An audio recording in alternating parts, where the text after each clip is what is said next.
vamos a visitar juntamente con todos ustedes los hornos tradicionales de Huamanga y degustar esa delicia que nos gusta a todos los huamanguinos y también a los visitantes que vienen a Ayacucho, el pan chapla.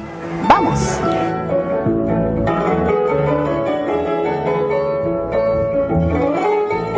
Luego de su fundación, Huamanga, la nueva ciudad colonial, se convirtió en un importante centro, tanto productivo como comercial. Seguramente los nuevos vecinos y moradores españoles moriscos que habitaban San Juan de la Frontera de Huamanga, en la que edificaron bellas casonas y templos, exigían el alimento básico del hombre cristiano, el pan. Posiblemente intentaron preparar recetas ibéricas como el pan pita o el pan nan, pero prefirieron el pan árabe por ser una receta sencilla que, a diferencia de otras, apenas hay que amasar y no necesita necesariamente levadura y se puede cocer en horno o sobre el fogón. Pero como en esta tierra bendita todo cobra brillo y sabor, la receta ibérica fue adaptada dando origen al pan chapla. Este pan ayacuchano estaba elaborado con harina de trigo que se producía en la ciudad. Se usaba como levadura los residuos de la chicha de jora conocido como joncho y se agregaba sal, azúcar y anís para brindarle ese gustito y toque aromático que caracteriza su distinguido sabor. Actualmente, el pan chapla es uno de los símbolos de la gastronomía ayacuchana y desde aquellas épocas coloniales ha sido uno de los alimentos básicos de la dieta cotidiana en las mesas de las familias huamanguinas. Según diversos historiadores, los primeros hornos donde se elaboraban estos panes datan desde hace más de 400 años, incluso desde la presencia de los españoles, y las recetas de elaboración han pasado de generación en generación hasta nuestros días. Uno de estos hornos tradicionales es el Victoria, ubicado en el mismo corazón del centro histórico de la ciudad de Ayacucho. Como ya hemos señalado, y desde tiempos ancestrales, los principales ingredientes del pan chapla son la harina mezclada con harina de trigo, toques de sal y azúcar, levadura, agua y anís para dar el aroma inconfundible.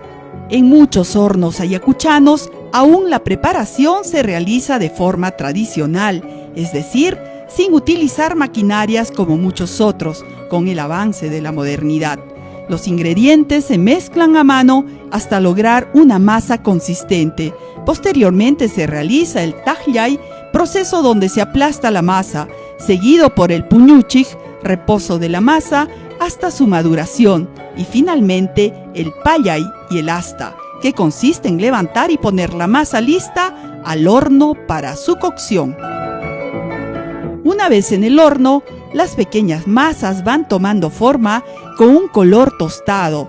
Los panes son comercializados en distintos mercados de la ciudad, principalmente en el mercado Andrés Vivanco, donde se puede observar el tradicional pan desde 20 céntimos hasta 2 soles por unidad, según el tamaño y de acuerdo con el gusto de los paladares.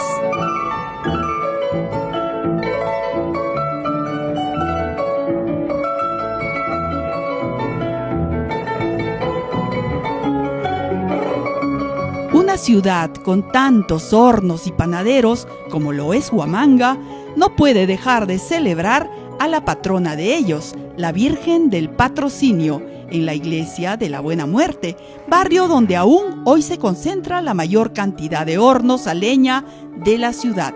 Se rinde homenaje y se prepara el anda de la Santa Patrona.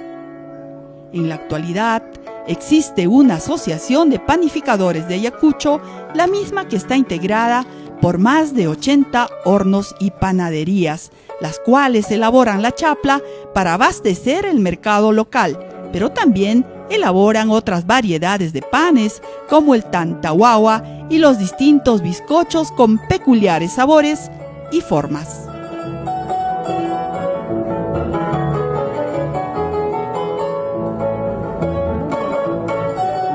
Una grata y deliciosa visita a los hornos tradicionales y para saborear las riquísimas chaplas ayacuchanas. Para TV UNSH informó Pilar Rojas con las cámaras de William Alcántara.